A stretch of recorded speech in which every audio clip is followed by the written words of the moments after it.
तो फिल्म की शुरुआत में हम एक शहर देखते हैं जहां किसी तरह की जंग छिड़ी हुई है। शहर पे बमबारी हो रही है और हर जगह आग लग चुकी है। इसी बीच एक जलती हुई बिल्डिंग के अंदर हम मिलते हैं फिल्म के मेन कैरेक्टर चंद्रा से। चंद्रा छुपते हुए किसी बंदे को कॉल लगाती है और कॉल वाला बंदा, जिसका नाम प्रकाश है, वो चंद्रा से पूछता है कि क्या उसे सामान मिला। इसके जवाब में चंद्रा हाँ कहती है और हम व्यूअर्स देख पाते हैं कि चंद्रा के पास एक बैग है जिसके अंदर शायद वही सामान है जिसकी बात हो रही थी। फिर प्रकाश चंद्रा को वार्न करता है कि इश्तार के आदमी आते ही होंगे, तो चंद्रा को उनसे बच के निकलना है। वो ये तक कहता है कि चंद्रा मुथौ के लिए बेटी जैसी है और इसलिए चंद्रा को बच के आना ही होगा। अब दोस्तों, मुथौ कौन है, इश्तार कौन है, इसके बारे में हम थियरी सेक्शन में खुल के बात करेंगे। फॉर नाउ आप इतना समझ सकते हैं कि मुथौ को लोग एल्डर भी कहते हैं और वो किसी तरह के दल को लीड कर रहा है। एनीवेज, तभी एकदम से एक असैसिन यहाँ आती है जो कि चंद्रा पे हमला करती है, लेकिन चंद्रा किसी तरह उस असैसिन से बच के भाग निकलती है। अब यहाँ पे फिल्म का एनिमेटेड इंट्रो शुरू हो जाता है जिसके अंदर भड़ भड़ के राज छिपे हैं, लेकिन अगर मैं उनके बारे में अभी आपको बताऊंगा तो आप समझ नहीं पाओगे। इनफैक्ट फिल्म में भी इस पे खुल के बात नहीं करी गई है, इसलिए अगेन इस वीडियो के थियरी सेक्शन में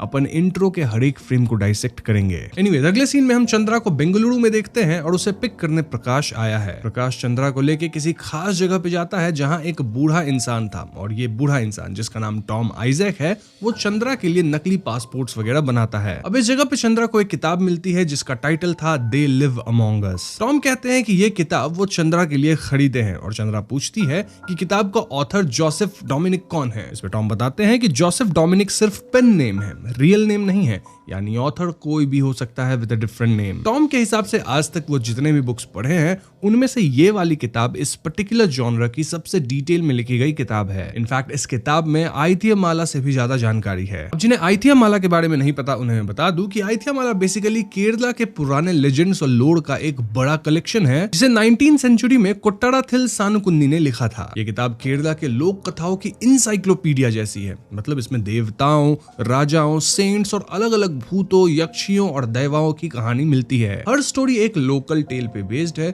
जो लोग पीढ़ियों से सुनते आते हैं और सानुकुन्नी ने उन्हें लिखकर हमेशा के लिए प्रिजर्व कर दिया है। इसमें गुरुवायूर टेंपल के मिरेकल से लेकर कार्डिनेली यक्षी जैसे स्पिरिट्स तक सबका जिक्र है। ये ग्रंथ केरला के कल्चर, रिलीजन और फोकलोर के बीच के कनेक्शन को समझने के लिए बहुत इंपॉर्टेंट माना जाता है और आज भी राइटर्स, रिसर्चर्स और फिल्म मेकर्स इससे इंस्पिरेशन लेते रहते हैं। खैर, इसके बाद टॉम कहते हैं कि अगली बार चंद्रा जब यहाँ आएगी तो शायद टॉम जिंदा नहीं रहेंगे और तब उनका बेटा चंद्रा की मदद करेगा। तो इसके बाद सीन शिफ्ट होकर एक एरिया में आता है जहाँ चंद्रा एक फ्लैट में रहने वाली है। चंद्रा फ्लैट की सफाई करती है, खिड़कियों पे पेपर्स लगा के उसे ढकती है। इनफैक्ट इस फ्लैट में वार्डरोब के पीछे एक खुफिया कमरा भी था जिसमें कुछ बहुत पुराने सामान वगैरह पड़े थे। इन सामान में एक चाकू भी था जिसे चंद्रा ओपन करके देखती है। अब साफ सफाई के बाद चंद्रा जब खिड़की खोलती है तो ऑपोजिट फ्लैट में रहने वाला एक बंदा उसे घूरता है। चंद्रा भी उसे देखती है बट देन उसे इग्नोर करके अपनी विंडो बंद कर लेती है। ना जो बंदा घूरा था उसका नाम सनी है और सनी एक नॉर्मल चिल बंदा है जो कि फिलहाल अपने फ्लैट पे पार्टी कर रहा था। सनी के कई दोस्त हैं जिनमें वेनु और नाइजिल आर मेन पीपल जिन्हें आप याद रखिएगा। अब यहाँ सनी की एक एक्स गर्लफ्रेंड अनु आके उसे उसका कैट जैंगो वापस दे देती है। पार्टी के दौरान सनी अपने दोस्त वेनु और नाइजिल को बता देता है कि सामने वाली बिल्डिंग में एक खूबसूरत लड़की मूव इन हुई है। दूसरी तरफ हम चंद्रा को देखते हैं जो कि एक जेड नामक दुकान पे छोटी मोटी जॉब ले लेती है और चंद्रा यहाँ काफी स्पेसिफिक थी कि उसे नाइट शिफ्ट ही चाहिए। अब इस दुकान में चंद्रा की एक को वर्कर थी जिसे सुंदर नामक एक गुंडा परेशान कर रहा था। सुंदर हमेशा उसे प्रपोज करता, जबरदस्ती स्टॉक वगैरह करता, कहता कि मैं तुमसे प्यार करता हूँ, तुम भी मुझसे प्यार करो एंड ऑल दैट। अब कुछ कट सीन्स में हम देख पाते हैं कि चंद्रा एक होली ग्रेल कैफे में जाती है एंड सनी और उसके दोस्त भी यहाँ खाने पीने आते रहते हैं। एक रात जब सनी, वेनु और नाइजिल होली ग्रेल कैफे से खा पी के निकलते हैं तो वो अपने सामने 3 लोगों को ऑटो में देखते हैं जो कि एक रैंडम बंदे को बेहोशी की इंजेक्शन देके उसे उठा ले जाते हैं। अब उठाने वाले गुंडों में सुंदर भी था। जी हाँ, वही सुंदर जो कि चंद्रा की कलीग को परेशान करता है। नाउ यहाँ सनी एंड फ्रेंड्स कुछ करते नहीं क्योंकि ये तीनों तो नशे में धुत थे। इसके बाद हमें न्यूज का एक सेगमेंट दिखाया जाता है जिसमें बताया जा रहा था कि शहर में अब तक 23 लोग गायब हो चुके हैं और पुलिस का मानना है कि कोई गैंग लोगों की ऑर्गन ट्रैफिकिंग करने के लिए इन लोगों को गायब कर रही है। यानी कि दोस्तों वो 3 गुंडे इसी ऑर्गन ट्रैफिकिंग गैंग का हिस्सा थे। ये लोग लोगों को उठाते थे उनके बॉडी पार्ट्स को बेचने के लिए, लाइक किडनी वगैरह। Anyways, coming back to Sunny, well उसे अपने घर पे अपनी बिल्ली जैंगो नहीं मिलती और ऐसे में सनी जैंगो को ढूंढने नीचे जाता है। उसे जैंगो मिल भी जाती है, लेकिन तभी एकदम से बीच सड़क पे एक कार वाला सनी को ऑलमोस्ट ठोकने ही वाला था, लेकिन एकदम से चंद्रा सनी को धक्का देके कार के रास्ते से हटाती है और अगले ही क्षण चंद्रा वहां थी भी नहीं। यानी कि दोस्तों चंद्रा के पास सुपर स्पीड है। इनफैक्ट वो इतनी तेज थी कि सनी खुद कंफ्यूज था कि उसे वाकई चंद्रा ही बचाई थी या वो ये सब बस इमेजिन किया, क्योंकि कोई और भी जो वहां मौजूद था वो चंद्रा को देख तक नहीं पाया था। अब अगले सीन में हम एक रैंडम लेडी को देखते हैं जो कि देर रात अपने फ्रेंड के घर जा रही थी और तभी वो सुंदर और उसके साथ ही वापस ऑटो पे इस लड़की का पीछा करने लगते हैं। जाहिर सी बात है कि ये गुंडे इस लेडी को किडनैप करना चाहते थे फॉर ऑर्गन ट्रैफिकिंग। तभी फॉर्चुनेटली ये लेडी एक पुलिस पेट्रोल कार के पास आ जाती है और कार में से इंस्पेक्टर नचियप्पा निकलता है जो कि इस लेडी से उल्टे सीधे सवाल करने लगता है, लाइक तुम देर रात क्यों निकली एंड ऑल दैट। ऑटो वाले गुंडे भाग जाते हैं और ऐसा लगता है मानो नचियप्पा पुलिस कम और गुंडा ज्यादा है। तभी वहां एक और पुलिस की गाड़ी आती है जिसमें नचियप्पा की सीनियर इंस्पेक्टर थी और वो नचियप्पा को ना सिर्फ डांटती है बल्कि वो उस लेडी को उसके लोकेशन तक छोड़ती भी है। खैर आगे हम सुंदर को फिर देखते हैं जो कि एक बार फिर से चंद्रा की कलीग को परेशान कर रहा था। चंद्रा ये सब देखती है लेकिन बिल्कुल रिएक्ट नहीं करती। अब यहाँ लड़की सुंदर से फाइनली कह ही देती है कि वो सुंदर को पसंद नहीं करती और ऐसे में सुंदर तेजाब निकाल लेता है। इससे पहले वो तेजाब से कुछ भयावह करता,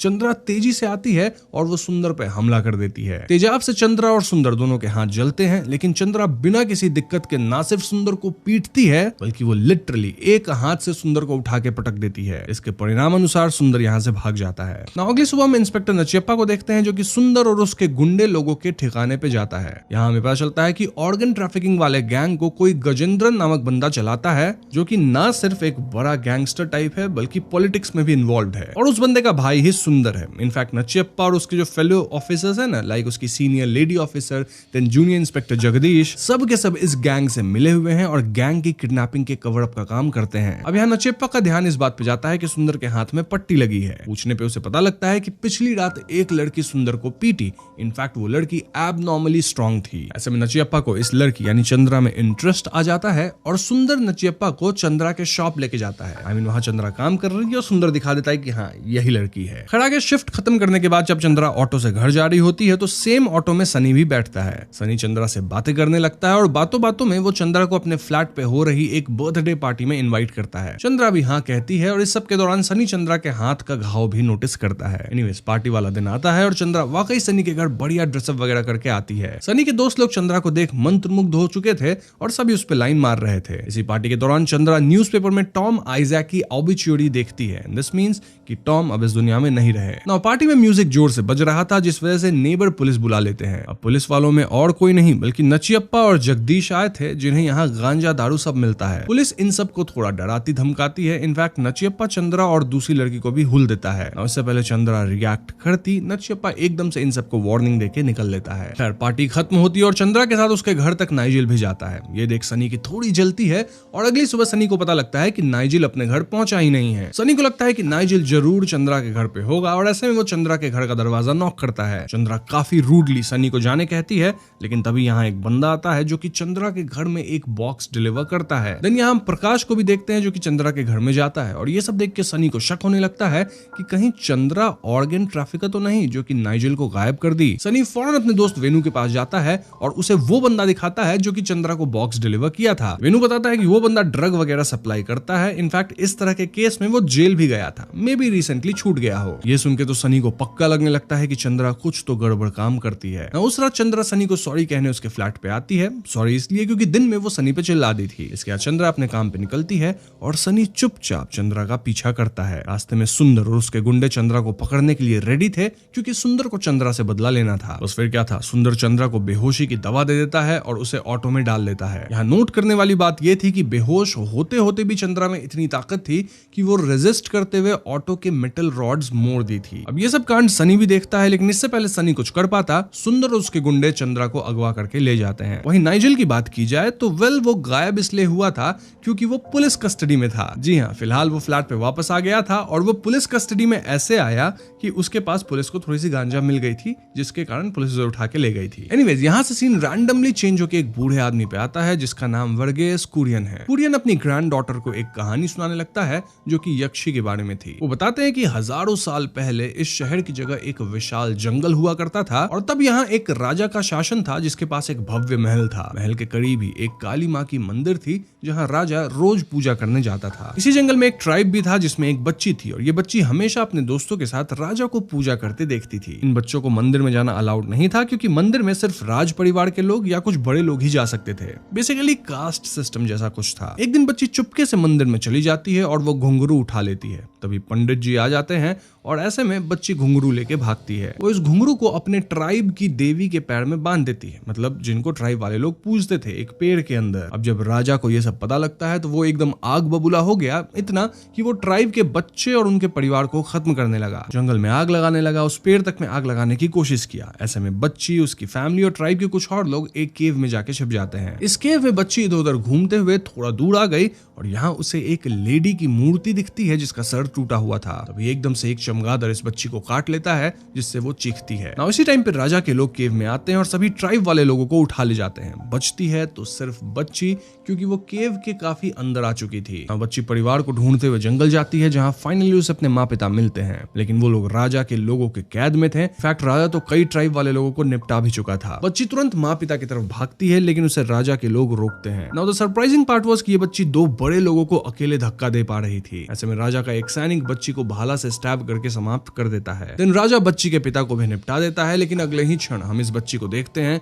जो कि भाला लिए ऐसे खड़ी थी मानो उसे कुछ हुआ ही नहीं। वो एकदम से उछल उछल के राजा के सभी लोगों को खत्म करने लगती है एंड इट वाज क्लियर कि चमगादड़ के काटने से बच्ची के अंदर सुपरनैचुरल पावर्स आ गई है। और राजा बच्ची के सामने उसकी माँ को खत्म कर देता है और ऐसे में बच्ची राजा का खून पी के उसे निपटा देती है। खून पीने से बच्ची के जो घाव थे ना वो भी भर रहे थे और उसकी आईज की कलर भी अजीब हो गई थी। ना बच्ची की माँ खत्म होते हुए कहती है कि उसे ये ताकत लोगों की भलाई करने के लिए मिली है। हम ये भी जान पाते हैं कि बच्ची का नाम है कल्याण कट्टू नीली। धीरे धीरे नीली बड़ी हो गई और हमेशा लोगों की मदद करती थी। उसे सूर्य की रोशनी बर्दाश्त नहीं होती थी और वो सदियों तक ना एज करी ना ही मरी, यानी काइंड ऑफ इमॉर्टल। उसके जितने दोस्त थे वो सब उसे छोड़ के जाने लगे बिकॉज वो तो मॉर्टल्स थे। जैसे स्टार्ट में हम बच्ची के साथ एक डॉग को देखते हैं, वो भी खत्म हुआ। नीली अलग अलग देश घूमी, यात्रा करी और वो जब भी कहीं जाती वो वहां के सबसे बुरे इंसान का खात्मा करती है। नीली बुरे लोगों का खून पीती है और जंगल के लोगों के लिए वो गॉडेस जैसी हो गई जिसे सब यक्षी कहते हैं। So yes, she is a kind of super hero और कुरियन के हिसाब से ये कहानी सच्ची है। अब दोस्तों कुरियन और कोई नहीं बल्कि वही बंदा है जो कि किताब लिखा है दे लिव अमॉन्ग अस। जी हाँ, जोसेफ डोमिनिक और किसी का नहीं बल्कि कुरियन का ही पेन नेम है। कुरियन आगे बताता है कि नीली की कमजोरी भी है जिसके बारे में एक काथनार प्रीस्ट को पता था और वो नीली को पकड़ने भी आया था। हमें दिखाया जाता है कि एक काथनार प्रीस्ट नीली के हार्ट में स्टैब करता है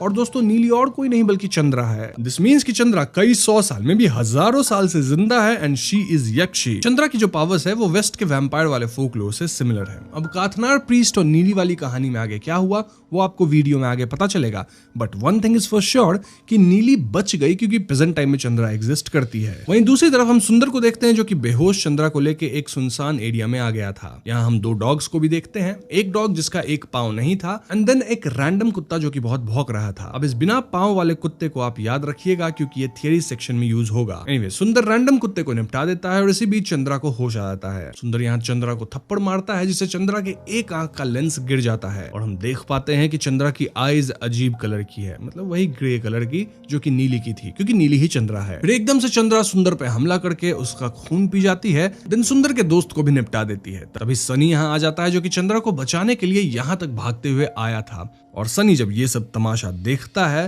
तो सनी को इतना डर लग जाता है कि वो बेहोश ही हो जाता है। ना जब सनी को होश आता है तो चंद्रा उसे दो ऑप्शन देती है। पहला कि वो चंद्रा की मदद करे लाश के ठिकाने लगाने में और दूसरा ऑप्शन कि वो भी लाश बन जाए। ऐसे में of course Sunny first option लेता है और सनी बहुत डरा हुआ था। सनी देखता है कैसे चंद्रा एकदम उछल उछल के लाश को एसिड वाले फैक्ट्री में डंप कर रही थी। I mean, वो कितनी भी ऊंचाई से कूद रही थी और उसे कुछ हो ही नहीं रहा था। इसी सब के बीच सनी को वेनु का कॉल आता है, लेकिन कॉल चंद्रा पिक करके कह देती है कि सनी मेरे साथ है। ये सुन के वेनु खुश हो जाता है, थिंकिंग कि सनी फाइनली चंद्रा को सेट कर लिया है। लाश को ठिकाने लगाने के बाद चंद्रा सनी को अपने अपार्टमेंट में लेके जाती है और अपार्टमेंट के विंडोज के पेपर्स फाड़ के सनी वेनु को इशारे से बुलाने लगता है। वेनु सनी को देखता है लेकिन वो तो सोचता है कि सनी और चंद्रा इंटीमेट हो रहे होंगे। नाउ पेपर फटने से सनलाइट चंद्रा पे गिरती है जिससे उसका स्किन बर्न होता है। ये देख सनी डर जाता है। इनफैक्ट सनी को चंद्रा के फ्रिज में ब्लड बैग्स मिलते हैं जिससे खून पी के चंद्रा हील भी हो जाती है। थोड़ी देर बाद वेनु यहाँ आता है क्योंकि सनी का फोन ऑफ था और वेनु के पास सनी के पापा का कॉल आ रहा था। यहाँ वेनु चंद्रा की दे लिव लिव अमंग अस वाली बुक से एक फोटो निकालता है, लेकिन इससे पहले वेनु फोटो देखता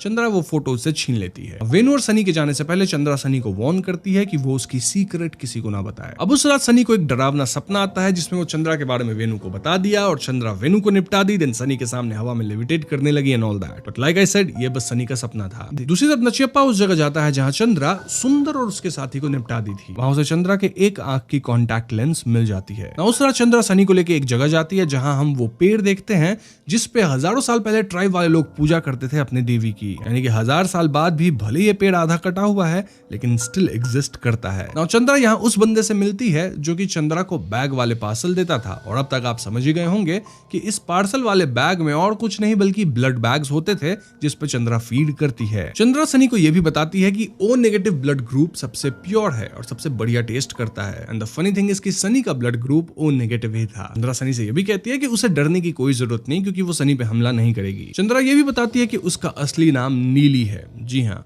वही कल्याण कट्टू नीली जिसकी कहानी अभी अभी मैंने आपको सुनाई थी। अब क्योंकि कल्याण कट्टू नीली की कहानी मलयालम फोकलोर में फेमस है तो सनी को भी इसके बारे में पता था एंड ही वाज शॉक्ड कि जिसे वो माइथोलॉजी समझता था वो एक्चुअली रियल है। सनी पूछता है कि नीली को तो काथनार सर में कील डाल के मार दिया था ना। इस पे नीली बताती है कि काथनार नीली को स्टैब किया था लेकिन वो नीली को बचाना चाहता था, ना कि मारना। दरअसल वो बस उस टाइम के लोगों को यकीन दिलाना चाहता था कि वो नीली को मार दिया है, लेकिन रियलिटी में उसे नीली की मदद चाहिए थी। वो नीली को बताया कि उसके जैसे और भी सुपरनैचुरल लोग इस दुनिया में एग्जिस्ट करते हैं। इनफैक्ट कुछ तो इंसान भी नहीं है और इस दुनिया से भी नहीं है। उनमें कुछ भले लोग हैं और कुछ भले नहीं है, मतलब बुरे लोग हैं। हर किसी की अलग अलग ताकत और कमजोरियां हैं और क्योंकि काथनार एक साधारण इंसान है तो उसे नीली की मदद चाहिए होगी टू फाइट देम। नीली की कमजोरी की बात करें तो उसकी कमजोरी है उसकी दिल। उसके दिल में अगर स्टैब किया जाए, मतलब अगर उसका दिल रुक गया तो नीली खत्म हो जाएगी या फिर सनलाइट भी है। नाउ काथनार बताता है कि उसके पास 2 ऐसे लोग हैं जिन्हें वो काबू नहीं कर पा रहा है और उन्हें पकड़ने के लिए उसे नीली की मदद चाहिए थी। अब ये 2 लोग कौन हो सकते हैं वो मैं आपको वीडियो के थियरीज में बताऊंगा। फॉर नाउ काथनार कहता है कि नीली को मुथो यानी एल्डर से मिलना होगा। यस, ये तो थी नीली के पास्ट की बात, लेकिन प्रेजेंट में नचियप्पा एक बंदे को ढूंढ लिया था जो कि उस रात चंद्रा की किडनैपिंग देखा था, साथ ही वो सनी को भी देखा था। ये बंदा नचियप्पा को सब बता देता है जिससे नचियप्पा का शक चंद्रा और सनी पे जाता है। ऐसे में जब चंद्रा अपने फ्लैट में नहीं थी तो नचियप्पा उसके फ्लैट के दरवाजे का लॉक तोड़ के अंदर घुसता है। यहाँ उसे ना सिर्फ मिसिंग कॉन्टैक्ट लेंस का दूसरा लेंस मिलता है बल्कि फ्रिज में ब्लड बैग्स भी दिखते हैं। तुरंत इस जगह पे बैकअप बुलाता है लेकिन तभी नीली चंद्रा यहाँ आ जाती है। नचियप्पा चंद्रा पे गोली चलाता है लेकिन चंद्रा इजीली बुलेट्स डॉज करती है। देन वो नचियप्पा के हाथ पे काट भी लेती है लेकिन अब तक गोली की आवाज सुन के सनी यहाँ आ गया था। ऐसे में सनी को एक गोली लग जाती है जिससे चंद्रा का ध्यान सनी पे जाता है। इसी मौके का फायदा उठा के नचियप्पा खिड़की से कूद के भाग निकलता है। नाउ चंद्रा इंजर्ड सनी और उसके दोनों दोस्त के साथ एक अबैंडन्ड हॉस्पिटल जैसी जगह पे पहुंचती है जिसका नाम था माइकल्स हेल्थ सेंटर। इनफैक्ट दोस्तों, फिल्म का जो पहला सीन था ना जहां पूरे शहर में आग लगा था और चंद्रा कहीं छिपी थी, देख के ऐसा लगता है कि वो सीन इसी हॉस्पिटल का था। एनीवेज, यहाँ कोई नहीं था और ऐसे में वेनु और नाइजेल भड़कने लगते हैं। तभी चंद्रा इन्हें अपनी पावर्स का प्रदर्शन देती है जिससे दोनों शांत होते हैं। चंद्रा इन दोनों की मदद से सनी को पानी चढ़ाती है, मरहम पट्टी करवाती है एंड देन प्रकाश को कॉल करती है। प्रकाश कहता है कि चंद्रा को इस सब में माइकल को इन्वॉल्व नहीं करना चाहिए था एज वो थोड़ा अजीब सा ही है। अब माइकल कौन है वो तुरंत आपको पता चल जाएगा। फॉर नाउ टीवी पे चंद्रा और सनी की फोटोज आ रही थी सेइंग कि चंद्रा टेररिस्ट है और उसके घर से कई फेक पासपोर्ट्स मिले हैं। यानी कि हर जगह न्यूज चैनल पे ये बात फैल गई थी कि चंद्रा वांटेड है, टेररिस्ट है। ऐसे में प्रकाश चंद्रा को कहता है कि उसे यहाँ मूथो का साथ देने के लिए बुलाया गया है और उसे तुरंत जॉनी के पास जाना चाहिए। अब दोस्तों, क्योंकि चंद्रा और सनी की फोटो न्यूज में हर तरफ फैली हुई थी तो जो ऑटो वाला इन्हें माइकल्स हेल्थ सेंटर तक लेके आया था वो पुलिस को लोकेशन बता देता है कि हाँ, मैंने उन्हें उस जगह पे छोड़ा है। पुलिस वाले उस लोकेशन पे जाने की सोचते हैं टू कैच देम। वहीं सुंदर का भाई गजेंद्रन भी चंद्रा के पीछे पड़ा हुआ था क्योंकि उसे अपने भाई का बदला लेना था और क्योंकि गजेंद्रन पॉलिटिक्स में भी था तो वो गरुड़ा फोर्स को इन्वॉल्व करने की सोचने लग गया था। दूसरी तरफ हम नचियप्पा को देखते हैं जो कि हॉस्पिटल में मरहम पट्टी करवा रहा था और सीनियर ऑफिसर आके उसको थप्पड़ लगाती है सेइंग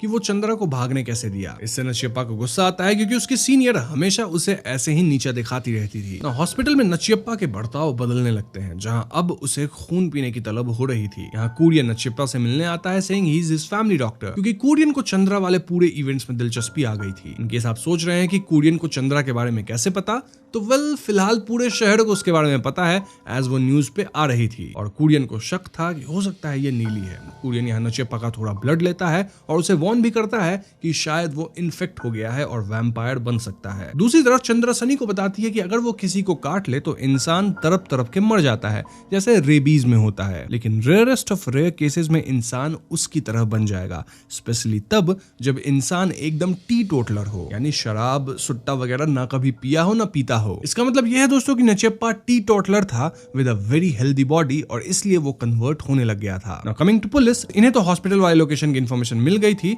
तो जगदीश यहाँ कुछ पुलिस वालों के साथ पहुंचता है। वो पुलिस वाले चंद्रा के सर में गोली मार देते हैं, जिससे चंद्रा गिर जाती है। ऑफ कोर्स खत्म नहीं हुई है, बेहोश हुई है। तभी एंट्री होती है माइकल की। जी हाँ दोस्तों, माइकल एकदम किसी नटखट मैजिशियन की तरह था, जहां वो इन पुलिस वालों को खूब नचाता है। माइकल कभी गायब हो जाता, कहीं और से निकलता, कुछ अजीब बातें बोलता, फनी बातें करता, पुलिस वालों को इल्यूजन में डाल देता है, ऑल दैट। माइकल यहाँ एक पुलिस वाले को मेंटली डिसोरिएंट कर देता है और एक के पैर में नाइफ मरवा देता है। इन शॉर्ट दोनों को फंसा लेता है। यहाँ हम समझ पाते हैं कि माइकल चतन है। चतन के बारे में हम थियरी सेक्शन में बात करेंगे। फॉर नाउ माइकल चंद्रा के सर से गोली निकालता है, जिससे चंद्रा होश में आती है। फिर माइकल, चंद्रा, सनी और उसके दो दोस्त गाड़ी में यहाँ से निकल लेते हैं। इनके जाने के बाद इस लोकेशन पे नचियप्पा आता है, जो कि अब काफी हद तक यक्षा या वैम्पायर बन चुका था। वो इंजर्ड पुलिस वाले के खून पे फीड करके हील भी कर जाता है। यहाँ नचियप्पा की सीनियर आके उस पे गोली चलाती है, लेकिन इससे नचियप्पा को कुछ नहीं होता। इनफैक्ट वो सीनियर ऑफिसर तक को निपटा के यहाँ से निकल लेता है। दूसरी तरफ चंद्रा, माइकल, सनी और उसके फ्रेंड होली ग्रेल कैफे जाते हैं, जो कि इन सुपरनैचुरल बीइंग्स का अड्डा था। यहाँ जॉनी इनका स्वागत करता है और यहाँ एक सीक्रेट बेसमेंट थी और प्रकाश का प्लान था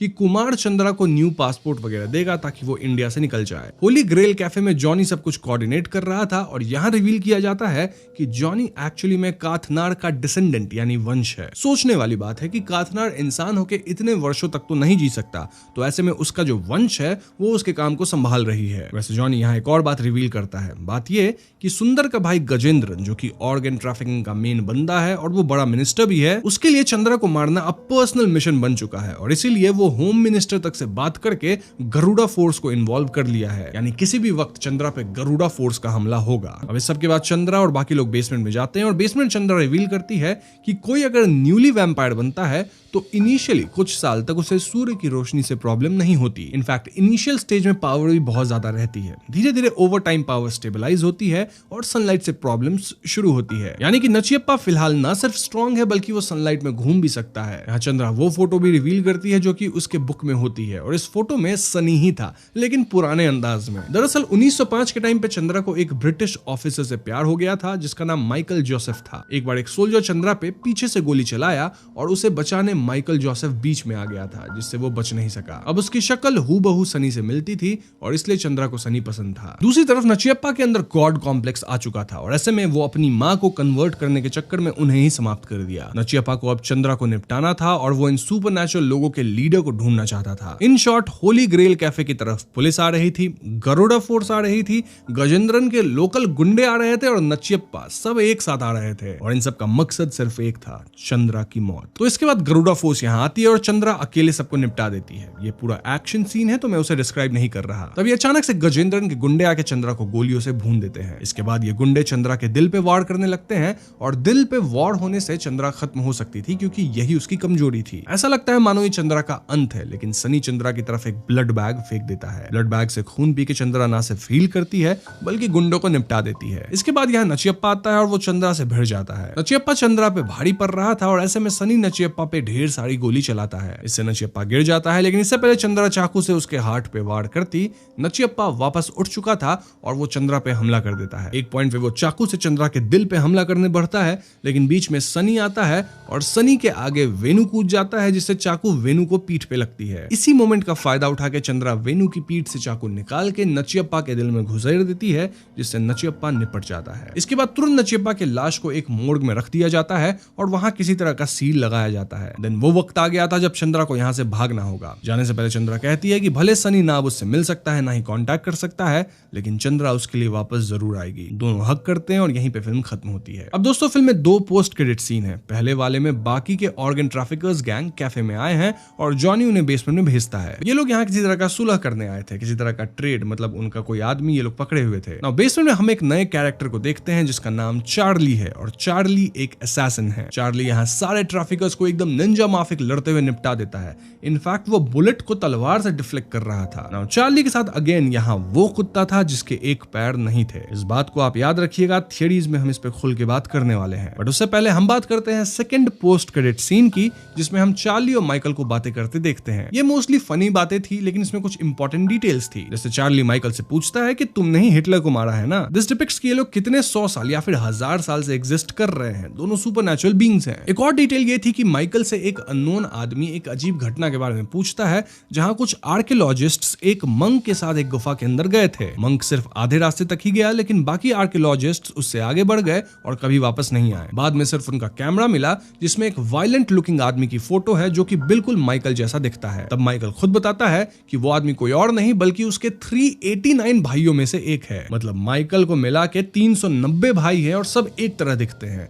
यहीं पे सेकंड पोस्ट क्रेडिट सीन खत्म हो जाती है। वैसे ये सेकंड वाली पोस्ट क्रेडिट सीन YouTube पे भी डाली गई है, जिसका लिंक मैं डिस्क्रिप्शन में डाल दूंगा। आप चाहते हैं तो उसे जाके देख सकते हैं। यस, ये थी लोका चैप्टर 1 फिल्म की कहानी and I am pretty sure कि अब तक आप पूरी तरह से कंफ्यूज हो चुके होंगे। मतलब कहानी तो समझ गए होंगे, लेकिन यहाँ जो पात्र हैं, यहाँ जो फोकलोर दिखाया जा रहा है, उसको लेके कंफ्यूजन होगी। लेकिन अब मैं आपकी सारी कंफ्यूजन दूर करने वाला हूँ, क्योंकि अब हम सीधा इस फिल्म की लोर को डिस्कस करेंगे। इनफैक्ट हम फिल्म के इंट्रो वाले एनिमेटेड सीक्वेंस की भी ब्रेक डाउन करेंगे, क्योंकि उसको देख के काफी चीजें क्लियर हो जाती है। इनमें से कुछ थियरीज के लिए मैं क्रेडिट देना चाहूंगा the flick circle YouTube channel को, जिनकी लोर डिस्कशन वीडियो अमेजिंग थी। अगर आप उनकी वीडियो को चेकआउट करना चाहते हैं तो लिंक मैं डिस्क्रिप्शन में डाल दूंगा। बट हाँ, अब मैं सारी थियरीज को यहाँ भी डिस्कस करूंगा। तो सबसे पहले अगर हम चंद्रा उर्फ नीली की बात करें तो फिल्म में हमें उसकी बैक स्टोरी अच्छे से बताई गई है। स्टोरी में एक वर्ड यूज हुआ था विच वाज कल्याणकट्टू नीली। कल्याणकट्टू नीली केरला की सबसे मशहूर और डरावनी मलयालम फोकलोर कैरेक्टर्स में से एक है। कहानी के मुताबिक नीली एक बहुत ही सुंदर और इंटेलिजेंट लड़की थी, जिसकी शादी से पहले ही धोखा देकर उसके पति ने उसका कत्ल कर दिया। मरने के बाद उसकी आत्मा बदले की आग में जल गई और वो एक यक्षी बन गई, एक ऐसी खून पीने वाली प्रेत आत्मा जो रात के अंधेरे में राह चलते लोगों को अपनी खूबसूरती से मोह लेती है। जब कोई आदमी उसके जाल में फंस जाता है तो वो उसे अपने साथ कल्याणकट्टू के जंगल में ले जाकर उसका खून पी लेती है। नीली के बारे में यह भी कहा जाता है कि उसके हाथ और पैर उल्टे होते हैं और उसकी हंसी सुन के पहचाना जा सकता है कि मौत करीब है। कल्याणकट्टू नीली का जिक्र कई पुरानी मलयालम कथाओं में मिलता है और वो केरला के फोकलोर में बदले और विश्वासघात का एक प्रतीक बन गई है। एक ऐसी आत्मा जिसे धोखा मिला और जो अब हमेशा के लिए इंसानों से अपना हिसाब चुका रही है। लेकिन फिल्म में नीली की कहानी पूरी तरह से बदल दी गई है और उसे एक सुपर हीरो की तरह दिखाया गया है, जो कि जहां भी जाती है बुरे लोगों को निपटा देती है। फिल्म में नीली की पावर्स और उसके ट्रेड्स बिल्कुल एक वैम्पायर जैसी हैं, लेकिन अगेन कुछ चीजें बदली गई है। लाइक नीली के काटने से सभी वैम्पायर नहीं बनते, वो बन सकते हैं जो कि एकदम हेल्दी हो, टी टोटलर हो, और ये एक रेयर सिचुएशन है, जैसा कि नचियप्पा के केस में हुआ, वरना इन जनरल लोग रेबीज की तरह खत्म होंगे। अब नीली को यक्षी भी कहा गया है और यक्षी एक मिथिकल बीइंग है जो पुरानी हिंदू, बुद्धिस्ट और जैन ट्रेडिशंस में मिलती है। इन्हें आमतौर पे एक फीमेल नेचर स्पिरिट के रूप में देखा जाता है, कभी डिवाइन और प्रोटेक्टिव फॉर्म में तो कभी डेंजरस और सेडक्टिव स्पिरिट के रूप में। प्राचीन भारतीय कथाओं में यक्षाज और यक्षी दोनों ही पृथ्वी के रक्षक माने जाते थे, जो धरती के खजाने, पेड़ पौधे और प्रकृति के एनर्जी पॉइंट्स की देखभाल करते हैं। लेकिन समय के साथ कई रीजन्स में, खासकर साउथ इंडिया में, यक्षी का रूप एक वेंजफुल स्पिरिट बन गया। मतलब एक ऐसी औरत की आत्मा जिसे धोखा या अत्याचार मिला हो और जो मरने के बाद सुंदरता का जाल बुनती है लोगों को फंसाने के लिए। उनका डिस्क्रिप्शन हर जगह थोड़ा अलग है। कहीं उन्हें अप्सराओं जैसी डिवाइन ब्यूटी के साथ दिखाया जाता है, तो कभी उनके पैर उल्टे होते हैं, खून से बड़े दांत होते हैं, टेरिफाइंग लाफ्टर होती है, ऑल दैट। इसी तरह की एक यक्षी है कल्याणकट्टू नीली, जिसके बारे में मैंने आपको बता ही दिया है। सामाजिक और धार्मिक रूप से देखा जाए तो यक्षी एक ड्युअलिटी का सिंबल है। लाइफ और डेथ, ब्यूटी और टेरर और नारी शक्ति के दो एक्सट्रीम्स का प्रतिनिधित्व करती है। सो यू सी, नीली का कैरेक्टर इन सभी लोज का मिश्रण है। अब फिल्म में काथनाड नीली को पकड़ता है और इसके भी रूट्स मलयालम फोकलोर में है। काथनाड और नीली की कहानी केरला के सबसे मशहूर फोकलोर लेजेंड्स में से एक है, जिसमें मैजिक, फेथ और हॉरर तीनों को एक साथ मिलते हैं। कहानी के मुताबिक कडामट्टथु काथनाड एक क्रिश्चियन प्रीस्ट था जिसके पास असाधारण जादुई और डिवाइन शक्तियां थी। कहा जाता है कि उसने ये पावर्स एक यक्षी या सुपरनैचुरल बीइंग से प्राप्त की थी और इनका इस्तेमाल वो लोगों की मदद करने के लिए करता था, जैसे भूत प्रेत और दुष्ट आत्माओं से बचाने के लिए।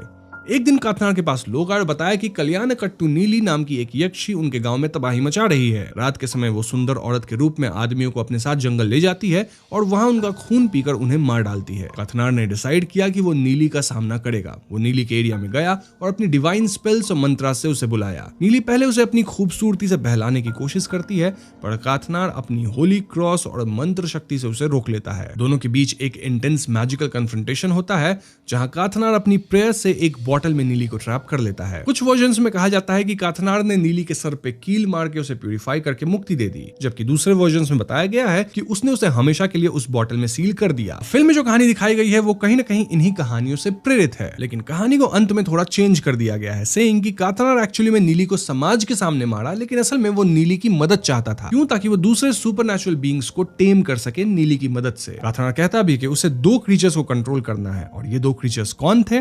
वेल, ये थे माइकल जो कि एक चट्टन है और चार्ली जो कि एक ओडियन है। चट्टन केरला फोकलोर का एक पावरफुल बट मिस्चीवियस स्पिरिट है। उसका नाम आता है कुट्टी चट्टन से, जिसका मतलब होता है लिटिल स्पिरिट या छोटा भूत। कुट्टी का मतलब छोटा होता है। लोक कथाओं के मुताबिक चट्टन पहले एक डिवाइन बीइंग था, भगवान विष्णु के अंश से जन्म हुआ, लेकिन कुछ सर्कमस्टांसेस के बाद वो एक प्लेफुल और रिबेलियस स्पिरिट बन गया। चट्टन के पास मैजिकल पावर्स होती हैं। वो शेप शिफ्ट कर सकता है, हवा में उड़ सकता है और इल्यूजन क्रिएट कर सकता है। वो लोगों से मजाक करता है, उनकी चीजें छिपा देता है, कभी कभी उन्हें डरा भी देता है, लेकिन अगर कोई उसे रिस्पेक्ट दे और उसकी पूजा करे तो वो उनके घर का प्रोटेक्टर भी बन जाता है। केरला के थेय्यम ट्रेडिशन में कुट्टी चट्टन थेय्यम एक बहुत ही पॉपुलर फॉर्म है, जहां एक डांसर चट्टन के रूप लेकर ट्रांस में डांस करता है। ये कंसिडर किया जाता है कि चट्टन के अंदर एक डिवाइन बट केओटिक एनर्जी होती है। कुछ स्टोरीज में कहा जाता है कि जब विष्णु माया देवी के हाथ से खून गिरा था तो उसके ड्रॉप से 400 चट्टन पैदा हुए थे, जिनमें से 10 मर गए और बाकी 390 चट्टन ने मिलकर एक असुर को हराया। इसलिए चट्टन को विष्णु माया के पुत्र या फॉलोअर भी माना जाता है। Now if you see, Michael का कैरेक्टर भी एकदम प्लेफुल और मैजिशियन जैसा था। इनफैक्ट पोस्ट क्रेडिट सीन में माइकल बोलता भी है कि उसके 389 भाई और हैं जो कि सब सिमिलर दिखते हैं, यानी उसे मिलाकर 390 लोग, और ये भी लोक कथाओं के हिसाब से एकदम फिट बैठ जाती है। अब बात करते हैं ओडियन की, जो केरला के फोकलोर का एक और फैसिनेटिंग और डार्क फिगर है। ओडियन असल में एक ह्यूमन शेप शिफ्टर होता है जो ब्लैक मैजिक और एंशिएंट ट्रिक्स का यूज करके अपना रूप बदल सकता है, जैसे किसी जानवर में, कुत्ते में, बैल में या सांड में। और फोकलोर में यह भी कहा जाता है कि जब ओडियन रूप बदलता है तो उसके अंदर हमेशा एक डिफेक्ट होती है, जैसे अगर वो कुत्ता बना तो एक पैर काम नहीं करेगा, अगर वो बैल बना तो एक सींग टूटा हुआ होगा। पुराने समय में जब इलेक्ट्रिसिटी नहीं होती थी तो ओडियन रात के अंधेरे में लोगों को डराने, उनसे बदला लेने या किसी के कहने पे उन्हें मारने के लिए शेप शिफ्टिंग करता था। उसके अंदर एक फाइटर जैसी स्किल्स थी, और सेम हम चार्ली में देख पाते हैं। इसीलिए लोग उसे फियरसम असैसिन या डार्क सॉर्सरर के रूप में जानते हैं। इनफैक्ट चार्ली के साथ जो एक कुत्ता दिखा था, वही कुत्ता जो कि इनिशियली भी एक बार दिखा था, उसकी एक पैर नहीं थी, विच रिप्रेजेंट्स कि वो भी एक ओडियन ही होगा, क्योंकि ओडियन की शेप शिफ्टिंग में एक डिफेक्ट जरूर होती है। अभी ये डॉग हमें फोकस करके 2 बार फिल्म में दिखाया गया है। सो यस, काथनार ने इन्हीं 2 क्रीचर्स को कंट्रोल किया है with the help of Chandra एके नीली, और अब ये दोनों सेम ग्रुप के लिए काम कर रहे हैं, मतलब मुथों के ग्रुप के लिए। ग्रुप से याद आया, इस ग्रुप का लीडर है मुथो, जिसे लोग एल्डर भी बोलते हैं। बट द क्वेश्चन इज कि मुथो कौन है, और मुथो का दुश्मन इश्तार जो बताया गया है हमें पहले सीन में, वो कौन है? वेल, इसे समझने के लिए हमें फिल्म के इंट्रो एनिमेटेड सीक्वेंस को ध्यान से देखना होगा। तो सबसे पहले हम यहाँ एक लेडी को देखते हैं जो कि किसी को कुछ समझा रही हैं, और ये लेडी मोस्टली स्टार है और नीचे बैठा इंसान मुथो है। ये दोनों मोस्ट प्रोबेबली हमारी दुनिया से नहीं है, यानी शायद दूसरे गैलेक्सी से हैं या फिर दूसरे प्लैनेट से। इनफैक्ट जहां ये लोग हैं वो दूसरी प्लैनेट ही है। फिल्म में काथनार कहता भी है कि कई सुपरनैचुरल लोग हैं और कुछ लोग हमारी दुनिया से भी नहीं है। सो ये शायद स्टार और मुथो दूसरे प्लैनेट के जीव हैं, या फिर ये किसी तरह के डेमिगॉड्स भी हो सकते हैं। नाउ नेक्स्ट सीन में अगेन इश्तार खड़ी है और इनके सामने एक स्पेसशिप उड़ रही है जो कि मोस्टली अर्थ पे जाएगी। अर्थ पे इसमें मुथो आया होगा, और ये आज से हजारों साल पहले का वक्त होगा जब इंसानों ने आग तक को डिस्कवर नहीं किया था। मैं ऐसा इसलिए कह रहा हूं क्योंकि अगले ही सीन में हम देखते हैं कि मुथो आदि मानव लोग से मिलता है, उन्हें आग दिखा रहा है और सब अचंभे में है। आगे की सीन में मुथो खड़ा है और उसके हाथ में एक स्टाफ है। ये वही स्टाफ है जो कि फिल्म में हम मुथो के हाथ में भी देखे हैं, हालांकि फिल्म में मुथो का चेहरा नहीं दिखाया गया। यहाँ मुथो के सामने एक स्पेसशिप लैंड हुई जिसमें इश्तार आई है, और अगले ही फ्रेम में हम देखते हैं कि ह्यूमंस को स्लेव माफिक ट्रीट किया जा रहा है, यानी इश्तार इंसानों का बस इस्तेमाल करना चाहती थी। इंसानों को इतना डेवलप कर दो कि इंसान फिर इश्तार के काम आ सके, और जैसे ही मुथो ओवर थाउजेंड्स ऑफ ईयर ये डेवलपमेंट ले आया, इश्तार यहाँ आई और इंसानों पे जुल्म ढाने लगी। लेकिन शायद मुथो अब तक इंसानों से इमोशनली अटैच हो गया होगा, और ऐसे में वो इश्तार के खिलाफ जंग जंग छेड़ दिया। वो इंसानों का मसीहा बना और ऐसे में समहाउ मूथो स्टार को हरा भी दिया। स्टार को हरा के वो उसे एक पॉड में कैद करके समुद्र की गहराइयों में फेंक दिया। लेकिन फिर अगले फ्रेम में हम कुछ गोताखोर लोग को देखते हैं जो कि स्टार को आजाद कर दिए हैं, यानी कि स्टार अब वापस आएगी, जिसके बाद फिर से मूथो वर्सेस स्टार होगा। अब अगर आपको नीले की स्टोरी याद हो तो जब उसे एक चमगादड़ काटा था तो वो एक मूर्ति के पास खड़ी थी जिसकी हेड नहीं थी। इट्स पॉसिबल कि ये मूर्ति ईस्टार की ही होगी क्योंकि ये ऑफ कोर्स एक फीमेल की मूर्ति थी और वहां के चमगादड़ इसलिए म्यूटेटेड हो सकते हैं क्योंकि वो शायद किसी तरह की एडवांस मैकेनिज्म होगी जो कि दूसरे ग्रह से आई है। इसके बाद हम कुछ सिमिलर दिखने वाले बच्चों को देखते हैं जो कि इंसानों पे हमला कर रहे हैं। ये सिमिलर दिखने वाले बच्चे चटन हो सकते हैं जिन्हें शायद ईस्टार के प्लैनेट्स वाले ही बनाए होंगे। देखो, जो कुछ भी फोकलोर में है उन्हीं कहानियों को चेंज करके इन एलियंस या गॉड्स पे फिट किया जाएगा और इसी तरह से पुरानी कहानी सामने आएगी। इसके बाद के फ्रेम्स में हम देखते हैं कि कैसे supernatural beings different time periods में रहे हैं। देन हम ओडियन को भी देख पाते हैं और मूथो यहाँ अपना स्टाफ किसी को दे रहा है। सिंस हम ये स्टाफ काथनार के पास देखे थे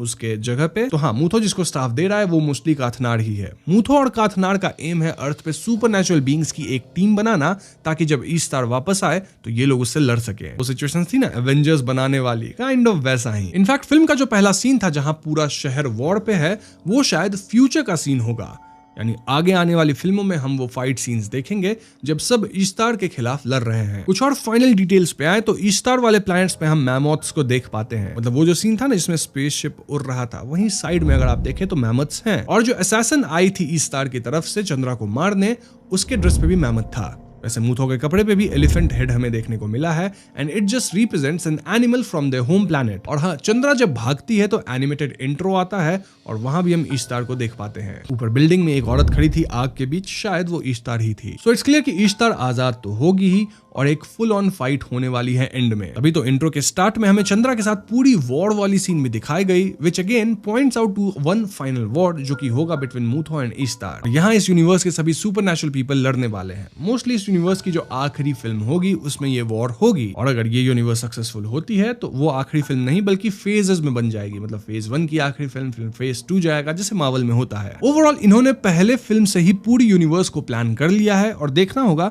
कि आगे की फिल्म्स किस तरह से काम करती है। लोका में जो हमने देखा है वो कहानी काफी लोकल सी थी, लेकिन असली खतरा इससे कई गुना ज्यादा बड़ा है।